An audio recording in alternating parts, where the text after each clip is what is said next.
mais avec du retard parce qu'on a eu une forte délégation camerounaise qui est venue ici à Bruxelles les derniers jours pour des plans de coopération entre deux universités et celle de Belgique. Et donc les départs sont faits ce matin et vont se poursuivre demain. C'est un peu ce qui explique le retard avec lequel on va commencer une importante rencontre. Il faut revenir encore quelques minutes du temps et on va commencer bientôt cette rencontre qui est importante pour vous comme pour nous. Ladies and gentlemen, fellow students, once more, just to translate a little bit, paraphrase what Mr. Dauda has just said about the delay of today. It's because they had a delegation from Cameroon to do some bilateral business issues, so they couldn't meet up with the time, and the ambassador was already here, as we have already explained to you guys. He left, so you know we have to be the victims now to wait until he comes, and as soon as he comes, we are going to start directly. So we really apologize for all the inconveniences.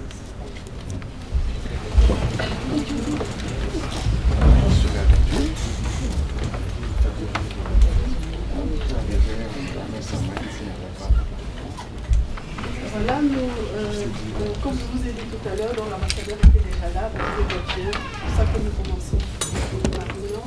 Sans plus tarder, nous allons chanter l'hymne national, puis nous allons l'applaudir.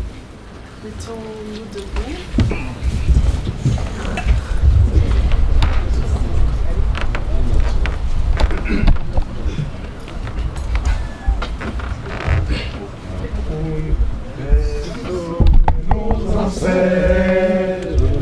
Pas debout et jaloux de ta liberté. Comme un soleil, ton drapeau fier doit être un symbole ardent de foi et d'unité. Que tous tes enfants du nord au sud, de l'est à l'ouest soient tout amour, te servir que ce soit leur seul but, pour remplir leur devoir toujours. Chère patrie, terre chérie, tu es notre seul et vrai bonheur, notre joie et notre vie, à toi l'amour et le grand honneur. Bienvenue à cette journée Welcome Day, organisée par l'ambassade du Cameroun. Donc c'est une journée décidée par l'ambassade du Cameroun pour vous souhaiter la bienvenue dans ce pays, dans cette terre d'accueil que vous ne connaissez pas. Donc notre ambassadeur, son Excellence, M. Daniel Elina Abbé, a voulu vous rencontrer. Donc nous allons lui donner une ovation parce que c'est une excellente initiative. Nous les anciens, nous ne l'avons pas eu dans le passé. Mais nous voulons saluer notre ambassadeur qui veut la réussite de chacun de vous et qui met en place des initiatives pour vous accompagner dans ce parcours académique. Si nous pouvons lui donner une ovation, s'il vous plaît.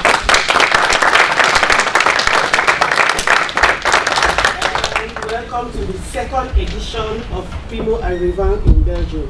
This is your honor. The ambassador loves you, so he put aside a budget to make sure that you are welcome. All the details in the embassy are well explained to you guys. Each time you have a problem, you know which body to encounter. That is why Etincelle is launching the day of today. So we shall be like intermediary between you and the embassy. For questions, you cannot ask the embassy direct. So if you come through Edith or any other staff members who will be introduced to you by the end of the event, you will have your information transferred. L'ambassadeur a invité ici en Belgique, la plupart, tous nos universités camerounaises sont venues ici, tous les recteurs étaient ici, 40 personnes qui sont venues rencontrer les responsables des universités belges, à la fois francophones et flamandes.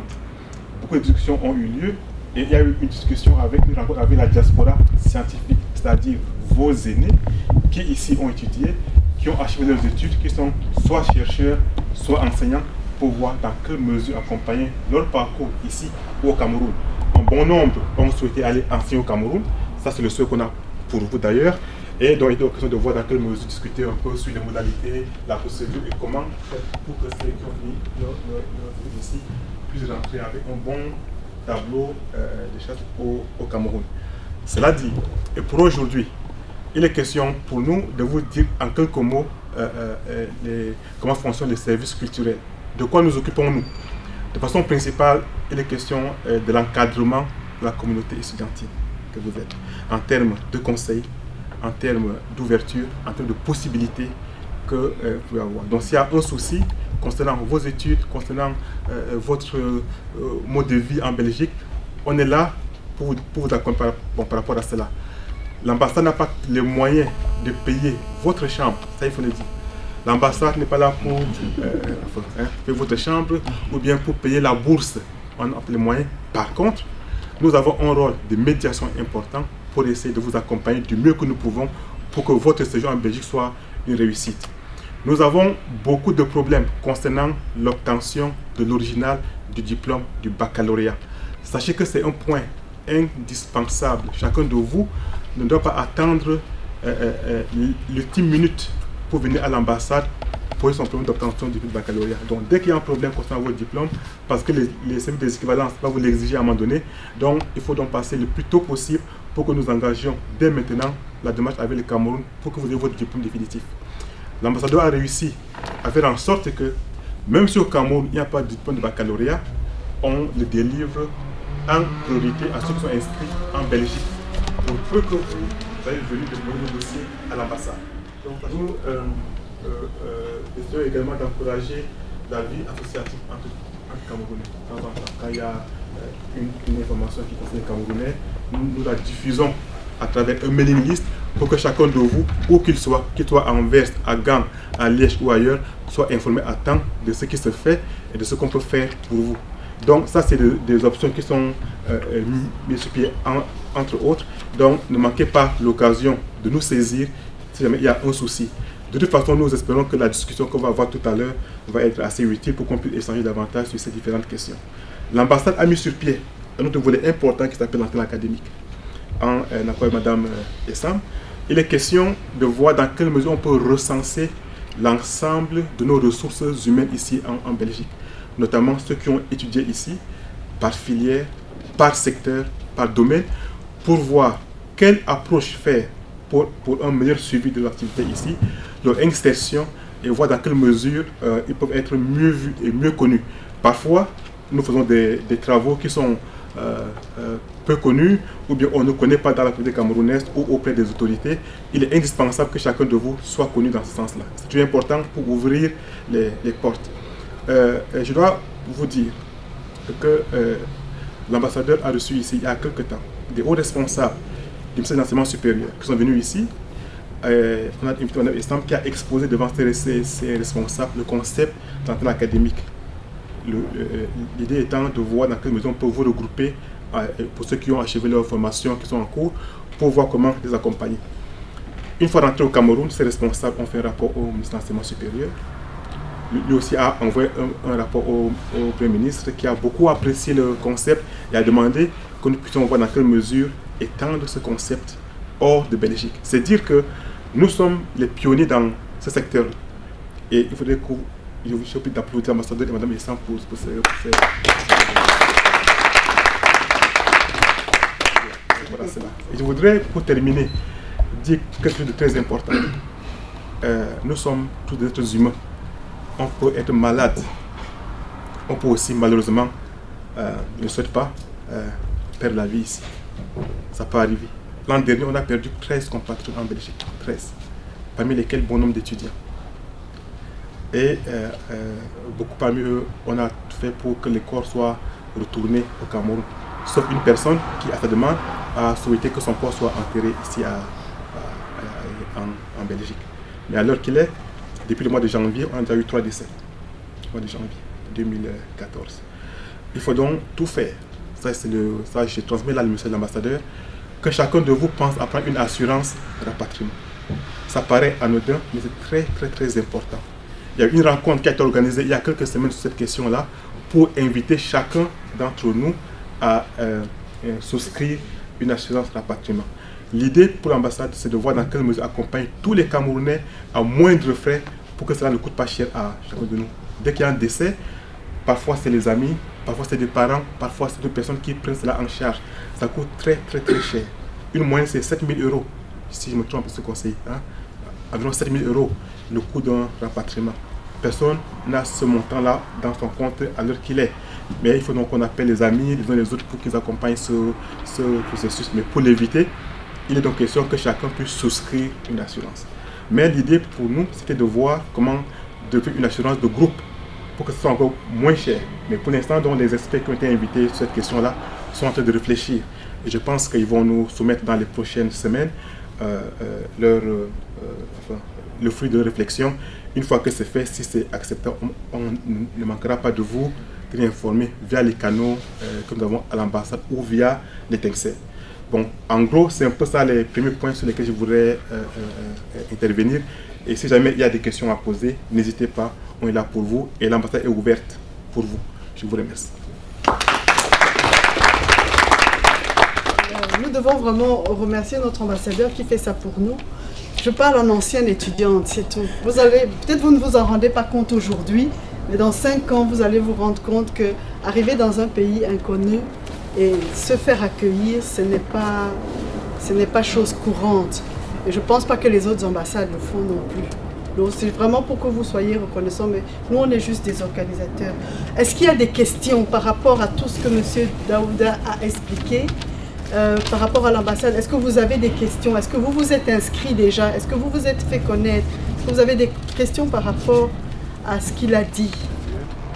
Lorsque quelqu'un a achevé sa formation, du mieux que l'ambassade peut, elle parfois fait des lettres de recommandation. Ce n'est pas une garantie pour l'emploi, mais au moins c'est un appui important pour dire oui, vous, on vous connaît, vous avez étudié ici, on a votre parcours et que vous êtes une intelligence assez suffisante pour qu'on puisse vous recruter. Beaucoup de personnes ont obtenu du travail par ce biais-là. Lorsqu'il y a eu le recrutement de 25 000 au Cameroun, mais enfin, ont été submergés par le nombre de demandes de compatriotes ici à l'ambassade. Beaucoup de médecins ont obtenu le boulot par ce canal-là. D'autres entreprises, c'était écrit pour nous remercier d'avoir accompagné un peu leur demande. Tout ce qu'on leur dit, ce n'est pas nous qui recrutons. Tout ce qu'on a fait, c'est de transmettre vos dossiers au bon endroit. Donc sachez qu'il y a des choses qui peuvent être faites par l'ambassade pour vous accompagner dans vos démarches quand vous êtes vos équipes. Pourvu que vos dossiers soient bons, prêts et qu'on puisse signer pour vous une lettre de recommandation. Je ne sais pas si ça répond à votre question.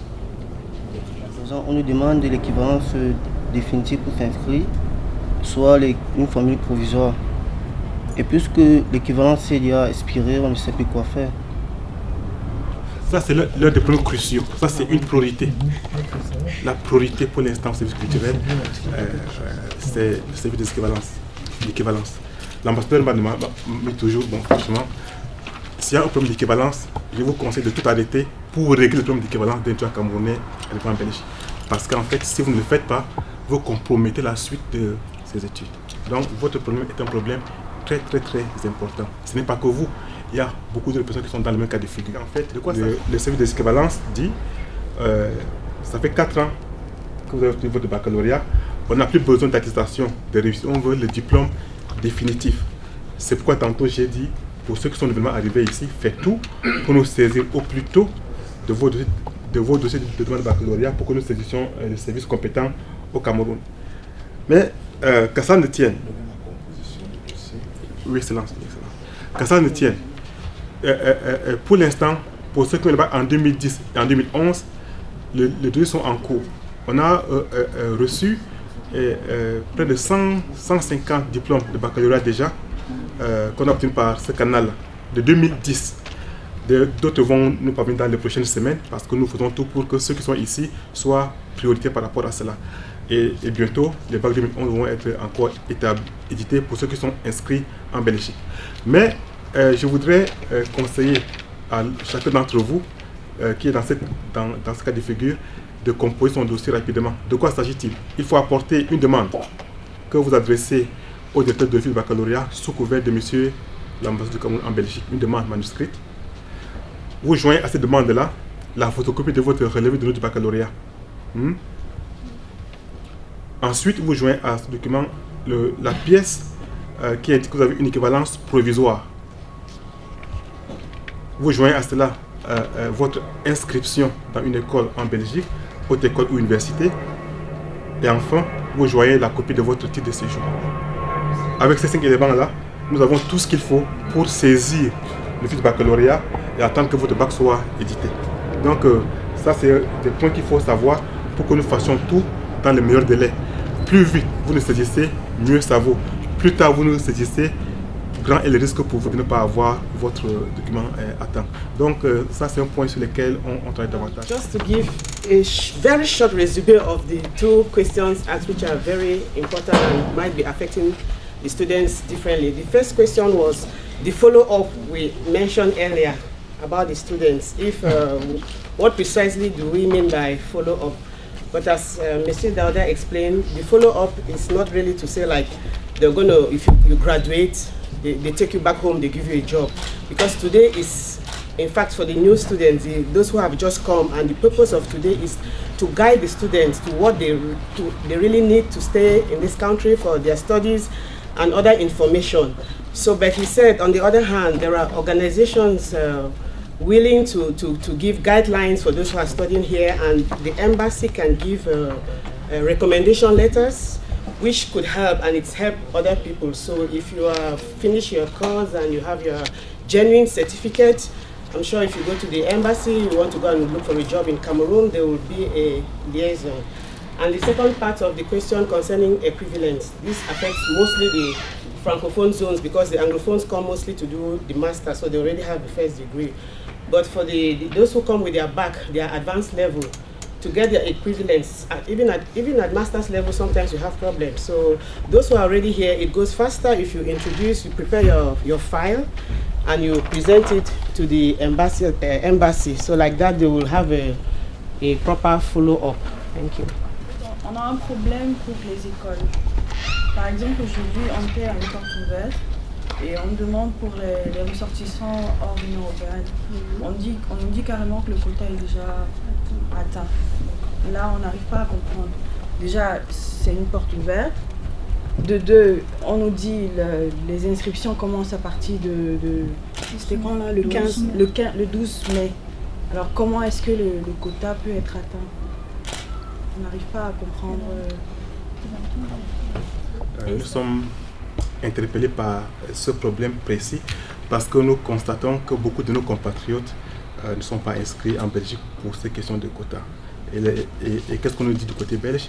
Cette mesure ne vise pas que les Camerounais, ça vise tout le monde.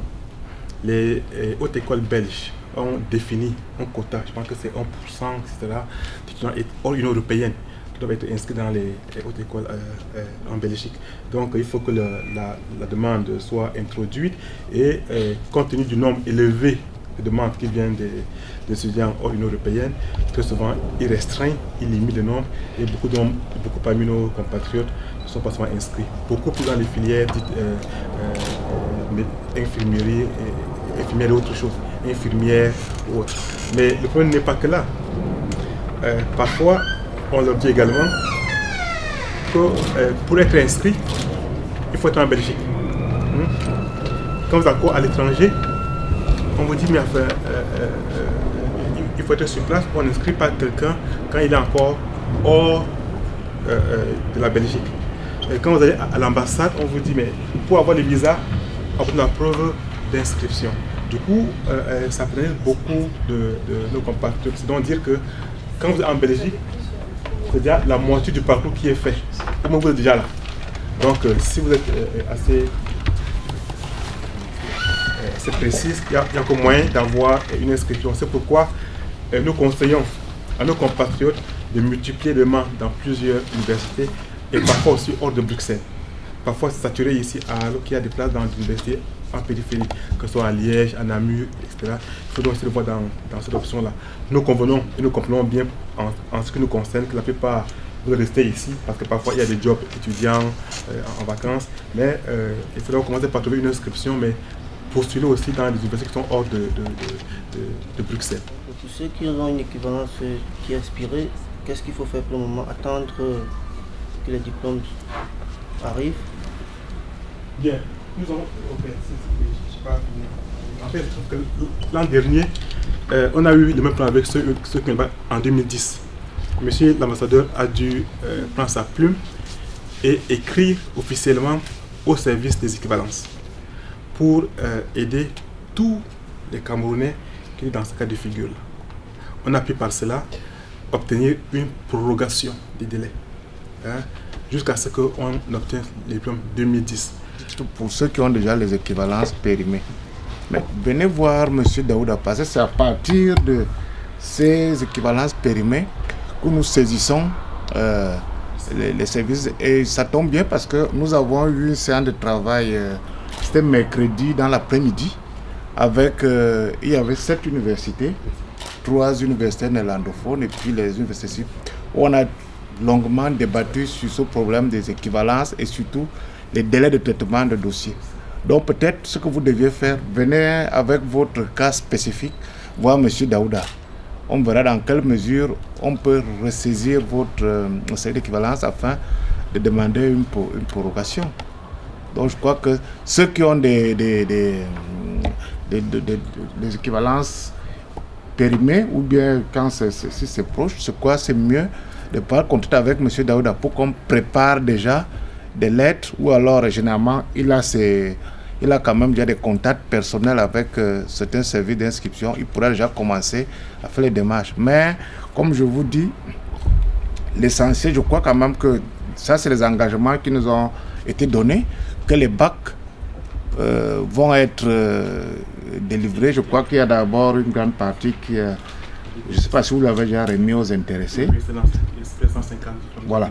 Donc, on va juste peut-être, à partir de dès lundi, on va essayer de relancer l'office du bac pour... voilà. Donc, mais je crois que si vous avez un cas spécifique, mieux venez le soumettre à M. Daouda pour qu'on voit dans quelle mesure on peut saisir le service équivalent pour demander une prorogation de quelque temps.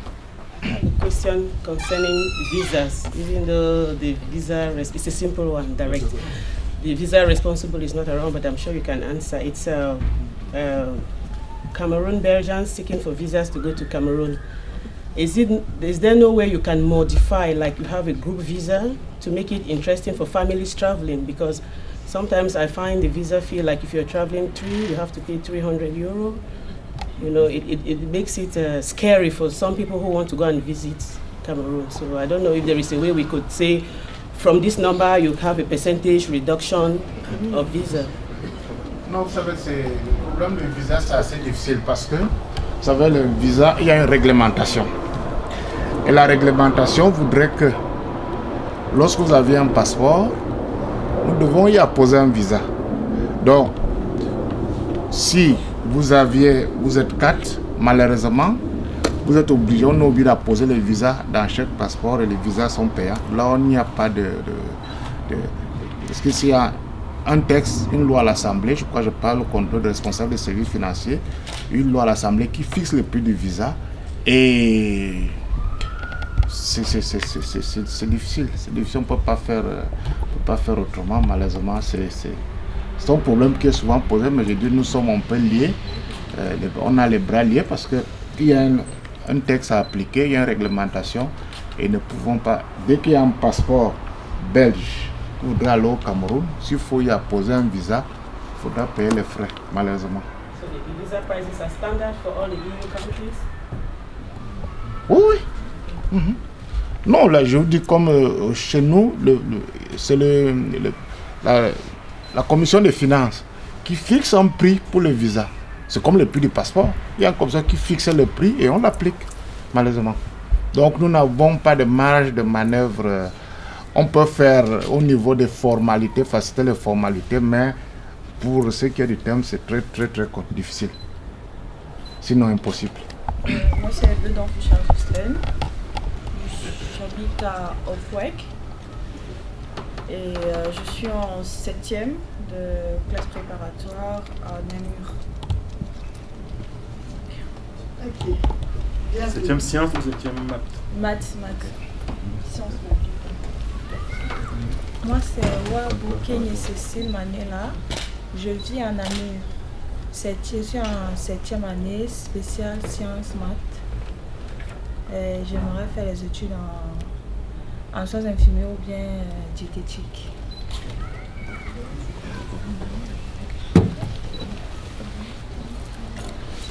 Je suis Amina Chou, je viens de Saint-Gilles. Je suis en première année de développement durable à Namur. Moi, c'est Ndjimato Karokama.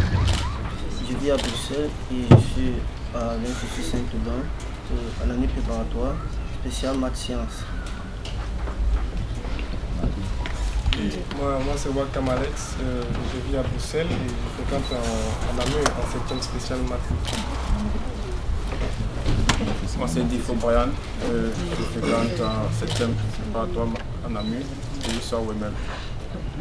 Bonjour, moi c'est Bidou, Maurice Patrick. Je vis à Bruxelles et je suis actuellement en 7e sciences maths à Woluwe et Saint-Lambert. I am Onkito Edli Onkito. I stay in Kotzenberg and I'm doing a Masters of Arts in International Politics series in Brussels. Je suis en 7e préparatoire spéciale maths sciences à Namur. Bonjour, je m'appelle Rémi Paulin Kakani. Je suis à Ristec en tuyauterie industrielle. Bonjour, moi c'est Chato Chatmiana Fabrice, je suis étudiant en psycho et je suis dans la commune de Molenbeek-Saint-Jean. I am Shea Robert. I live in Brussels and I'm doing a PhD in molecular biology.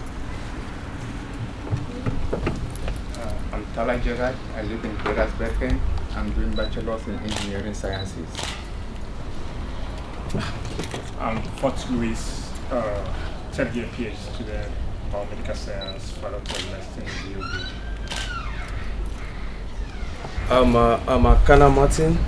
I live in Leuven. I do masters in the University of Liège in management. I come from Leuven. I study theology. And the concern I have is not a question, it's just something which I like to bring to the knowledge of the embassy if they are not aware. Especially among the Anglophones. I don't know how it is with the Francophones. A lot of people want to become Belgians. There may come a time that people will not be Cameroonians any longer. If you go to Antwerp, what I noticed, they have been in Belgium for 5 years. If you go to Antwerp, a lot of people want to get married to Belgian ladies so they can have papers and become Belgians. A lot of people want to, students especially, they want to get a child with a Belgian lady so they can become Belgians. So my concern is a very serious concern. If people don't see it, I see it. Otherwise, there will come a time when you will see you will not have people who are Cameroonians anymore. And to me, it's a very sad thing. It's a sad thing. I do not know if that this concern is taken very seriously by the embassy. What are they doing? Because like we said, how that said, this issue of brain drain. What is the embassy doing to crack this virus? To try to see how they can reduce this situation, because it is really a worrying situation. Thank you. C'est un peu la liberté, hein? Vous savez, c'est difficile. Mais par contre, vous savez, vous-même vous l'aviez dit, certains prennent cette nationalité pour régler un problème ponctuel. Mais ce que nous constatons, ils demeurent camerounais. Évidemment, nous retombons sur la revendication des Camerounais de la diaspora pour la double nationalité. Mais on sait que beaucoup, malgré le fait qu'ils aient pris un passeport belge, français, ils demeurent camerounais. La preuve, lorsque nous faisons des manifestations plus larges, ils sont les mêmes. Je vous dirais par exemple, les différents partis politiques camerounais représentés ici, beaucoup de dirigeants sont des Belges, que ce soit le SDR, que ce soit le RDPC, maintenant le MRC ici, ce que je connais. Bon, vous savez, c'est des réalités, mais dire que qu'est-ce que l'ambassade peut faire, c'est très difficile. Vous savez, c'est un peu... Mais puis aujourd'hui, on dit nous sommes tous des citoyens du monde, hein, parce qu'il y a... C'est vrai, il y a la demande de visa, mais beaucoup vont au Cameroun sans problème. Mais comme je dis, c'est vraiment une question que je dirais individuelle. Chacun ne peut pas obliger les gens à faire ça. C'est une conscience, chacun a sa conscience, mais comme je dis, mais quand même l'essentiel, c'est que beaucoup le font, mais ils demeurent dans leur tête camerounais. Je crois que ça, c'est l'essentiel. Ça me fait très plaisir de vous voir tous ici aujourd'hui. Et je vous souhaite vraiment la bienvenue au nom de l'équipe Étincelle. Voilà. Donc moi, je m'appelle Marie, je suis étudiante pour le moment à Liège. Et voilà, je suis ici pour vous présenter la Belgique. Alors, la Belgique, tout d'abord, je voulais quand même dire que c'était une terre d'accueil. Comparée aux autres pays, exemple la France, elle permet vraiment beaucoup d'opportunités et les gens sont accueillants, sont quand même pacifiques et voilà, je voulais quand même qu'on se recentre aussi là-dessus et qu'on ne l'oublie pas. Bon, plus géographiquement, voilà, la Belgique fait partie de l'Union européenne. La Belgique a pour capitale Bruxelles, qui est aussi la capitale de l'Europe, donc c'est quand même une position assez stratégique quand même à beaucoup de niveaux. Et je ne sais pas si vous avez quand même remarqué une mixité quand même qui est importante à Bruxelles, pour ceux qui habitent à Bruxelles. C'est aussi parce que voilà, il y a des Espagnols, des Portugais, etc. Et franchement, quand vous vous promenez parfois à Bruxelles, on se demande où sont les Belges natifs, belges, parce que voilà, il y a des fois où on les cherche vraiment. Voilà, alors aussi je voulais dire que vous en êtes rendu compte, mais la Belgique est un petit pays. Et en fait, j'aurais voulu vous demander si, au niveau de la superficie, à votre avis, combien de fois la Belgique peut rentrer dans le Cameroun? Une fois, deux fois. Peut-être que la Belgique est plus grande que le Cameroun. 12 fois. C'est 16 fois. Voilà. 16 fois. Ok. Donc je vais aussi vous parler du climat en Belgique. Vous avez peut-être remarqué que quelque part il n'y a pas énormément de différence entre le climat au Cameroun et le climat en Belgique. Voilà, enfin une réaction. Non, effectivement, il y a énormément de différences. Vous avez pu vous en rendre compte parce que si j'ai bien compris, vous êtes là depuis environ 6 mois minimum. Minimum, oui. Et donc, je me suis un peu informée. Vous allez me dire si Internet me dit la vérité. Donc, au Cameroun, il y a des différences de température en fonction du fait d'être au nord ou au sud. Et donc, au nord... À l'est ou à l'ouest? Ouais, aussi, l'est ou l'ouest. Bon, je me suis constantée nord-sud, en fait, dans ma recherche. Donc, au sud, là, il y a une saison sèche et une grande saison des pluies de août à fin octobre. Et la température est environ de 26 degrés, la température moyenne. Ouais, ok. Et au nord, donc, c'est un climat plutôt de type sahélien. Et la saison des pluies est de mai à fin septembre. Et c'est environ 30 degrés, la moyenne. Oui, non? Ça, c'est avant les changements climatiques que nous connaissons tous. Malheureusement. Non, parce que ceux qui ont vécu au Cameroun, nous qui avons grandi là-bas, aujourd'hui, la petite saison de pluie, la grande saison sèche, ce n'est plus ça maintenant, parce que maintenant, vous avez des pluies qui vont, ou alors des chaleurs qui vont. Bref, pour dire que nous sommes tous victimes du changement climatique, du réchauffement de la Terre, malheureusement, c'est ça. Mais grosso modo, c'est... Internet, c'est tout le monde. Ok. Voilà, je ne suis pas trop dans le faux. Ok, donc, par rapport évidemment à la Belgique, ça n'a rien à voir, vu que la température moyenne annuelle est de 9 degrés, je suis désolée. Voilà. Alors, vous avez pu peut-être observer, bien que cet hiver-ci était très gentil, mais on peut, par exemple pendant l'hiver, donc décembre, janvier, bon, aller jusqu'à moins 5 degrés, moins 10 degrés. Et bon, on est très heureux en été quand on arrive à 25 degrés. C'est vraiment le jour de joie quand il fait 25 degrés ici. Donc voilà, ça n'a vraiment rien à voir.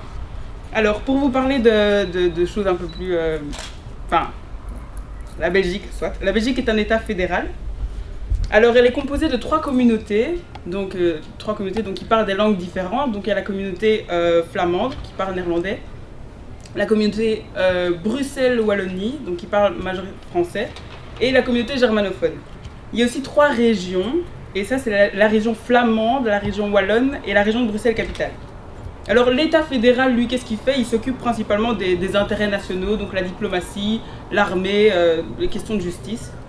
Alors au niveau des communautés, donc flamand, Wallonie, Bruxelles et germanique, c'est tout ce qui est attrait à la langue, donc la culture, l'enseignement, la jeunesse. Et au niveau des régions, elles s'occupent du développement économique, de l'emploi, des logements, des transports et tout ce genre de choses. Ok, donc la Belgique a aussi 10 provinces et 589 communes. Et donc en fait la commune, c'est l'institution avec laquelle vous allez avoir le plus de liens. Parce que elle s'occupe de... vous allez avoir des contacts avec eux pour, par exemple, l'état civil, la culture, le sport, l'environnement, la sécurité, donc des choses de la vie quotidienne quelque part. Et c'est aussi par la commune qu'on fait énormément de démarches en fait, de démarches administratives pour pas mal de choses. Ok, donc Bruxelles et la Belgique en général, enfin Bruxelles en tout cas, c'est clairement en grande partie francophone. Ça, vous l'avez peut-être remarqué pour ceux qui habitent à Bruxelles aussi. Mais pour avoir un emploi, même un job d'étudiant, voilà, on demande aux gens de parler néerlandais, vraiment. Bon, les 3 langues évidemment, donc français, néerlandais, anglais sont très importantes. Donc nous vous encourageons vraiment à apprendre le néerlandais aussi. Voilà. J'ai essayé de vous présenter la Belgique de manière plus ou moins exhaustive. Et je vous remercie de votre attention et encore bienvenue. Voilà. Bonjour à tous et encore une fois bienvenue de la part de l'Étincelle. Je suis Joël Chocoté, je suis chef de projet en ICT, je travaille actuellement au ministère des Finances, dont je suis en Belgique maintenant depuis plus de 10 ans, j'ai arrêté de compter à partir de 10. Donc je voudrais vous présenter simplement de manière assez théorique le système éducatif et les similitudes avec le Cameroun pour que vous retrouviez un tout petit peu. Déjà au niveau primaire et dans tout ce qui est de l'enfance jusqu'à 18 ans, l'école, autant en Belgique qu'au Cameroun, est obligatoire. Donc vous avez la maternelle, le primaire et puis le secondaire. Il y a une petite différence au niveau du secondaire parce que c'est 6 ans en Belgique normalement, de première à 6e, alors qu'au Cameroun c'est de 6e en terminale, donc ça fait 7 années. Donc cette petite différence-là, on peut souvent la compenser avec le primaire, qui est un peu plus court en Belgique qu'au Cameroun. Donc finalement au bout, on arrive en 6e, comme on arrive en terminale, en ayant fait quasiment le même nombre d'années dans ces années-là. Et puis, on arrive maintenant à tout ce qui est universitaire, ou en tout cas après le baccalauréat pour les jeunes camerounais. Ici, on a un diplôme également de fin d'études secondaires qui permet d'accéder à l'université ou aux hautes écoles. N'oubliez pas que la priorité, c'est vos études. À partir du moment où vous les ratez, vous n'avez pas votre carte de séjour, et si vous n'avez pas votre carte de séjour, vous entrez vraiment du côté obscur. Là, pour éviter ça, le job c'est difficile, c'est nécessaire, les besoins du quotidien c'est difficile, c'est nécessaire, mais n'oubliez surtout pas que vous êtes là d'abord pour réussir vos études. Je pourrais juste vous dire, voilà, l'Étincelle est là et est prête à vous conseiller, à vous aider par rapport à votre parcours académique.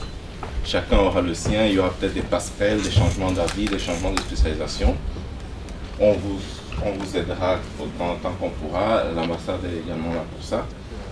Une question un peu à deux volets, en fait, c'est par rapport aux équivalences. Les équivalences, lorsqu'elles sont de type court par exemple, est-ce qu'au terme de nos 3 années d'études, est-ce qu'il y a moyen de les renouveler? Et est-ce que dans ces 3 années d'études-là, l'année spéciale 7e est comptée aussi? C'est ça que j'aimerais savoir. L'année spéciale, 7e spéciale, si je me trompe, je pense qu'elle n'est pas comptée. C'est vraiment par rapport aux études supérieures. 7e spéciale est considérée comme une étude secondaire en fait. C'est une année supplémentaire du cursus secondaire. Ce n'est pas considéré comme études supérieures. Donc vos 3 années d'équivalence par rapport au type cours, c'est 3 années de supérieur. Et comme je disais tantôt, maintenant sur base ce dossier et sur base si vous avez fait d'excellentes notes et que vous motivez votre demande, vous pourrez faire plus, mais c'est véritablement sur base d'acceptation de votre dossier, c'est par étude de dossier. Ce n'est plus par la voie de l'organisme équivalent, c'est l'université qui décide, ou la haute école. Je voulais juste apporter une petite remarque que Joël vous a dit.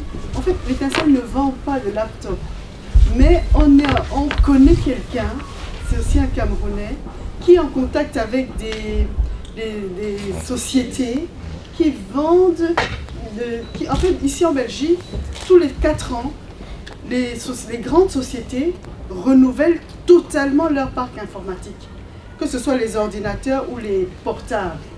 Donc, par nos contacts, on connaît quelqu'un qui peut vous vendre des laptops à très bas prix. Alors, on a dit, pourquoi ne pas vous donner cette information? Parce que tout le monde a besoin d'un portable. Si vous pouvez avoir un portable à 100 €, on vous met en contact et vous avez votre ordinateur portable à 100 €. Mais nous ne vendons pas d'ordinateur. Hello. Hello. Is everyone still alive? Yeah. Now we are going to talk about very important issues. Because you study, what's the main purpose of study? Tell me, somebody tell me. Voilà. And how do I, 3 aspects in your life. When you're born, when you have to study, when you finish studying, when you're looking for a job, and how do you contact the job givers. One issue, you have to communicate. And your first point of contact and communication is your CV, curriculum vitae. Most of the time, many people don't know how to present themselves on the CV, and which is one of the first points when a recruiter is looking. If your CV is not well presented, they will just put it in trash.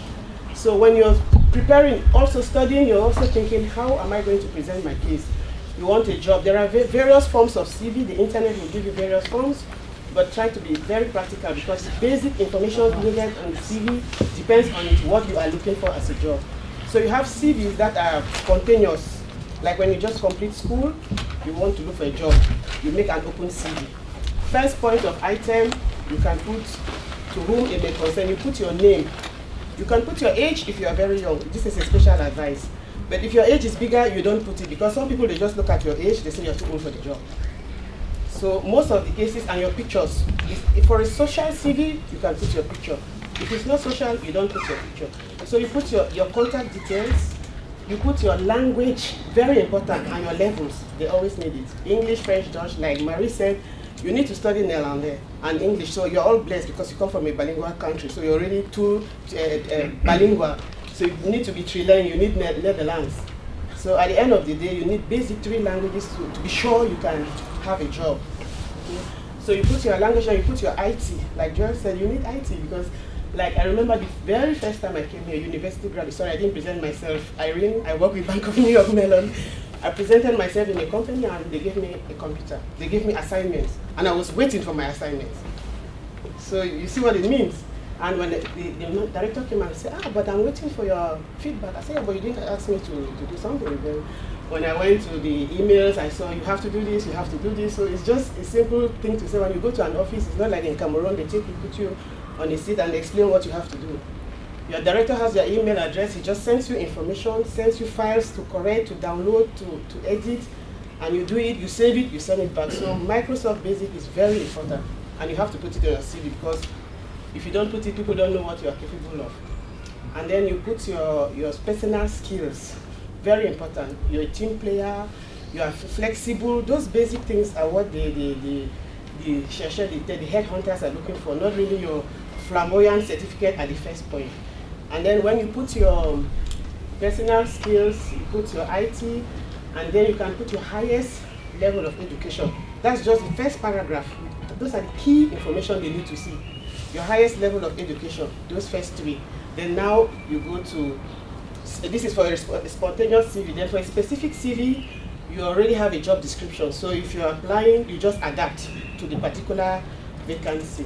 So when you have your first paragraph well outlined, now you go to the details of your job, your experience. For those who have experience, you start with the current, the most recent experience, and make sure you don't put details that are not necessary, because if your CV is too long, by the time the headhunter is looking for an information which you have put on the second page, he's already bored and frustrated.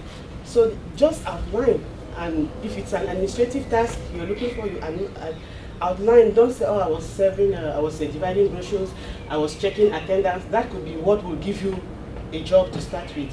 So you go descending in your experiences order. For those who don't have first-time experience, you put your highest level of education, And sometimes it is advisable to do a course that will give you a stage or a training, because most of the companies, they like to see that you have a bit of experience, not much. If you have done some training, 1 month, 2 months in a company, then they are convinced. But if you're a fresh time starter, it's always difficult. But it's not your fault, but that is the reality. So you have your CV, then you have your motivation letter. They must be complementary. Some people repeat their motivation letter. That's what you already have in your CV. It's not necessary. You just go direct and you say, as my CV, you try to link your motivation letter to the content of your CV. So you don't have more than 1 page of motivation letter. Because some people write 3 pages.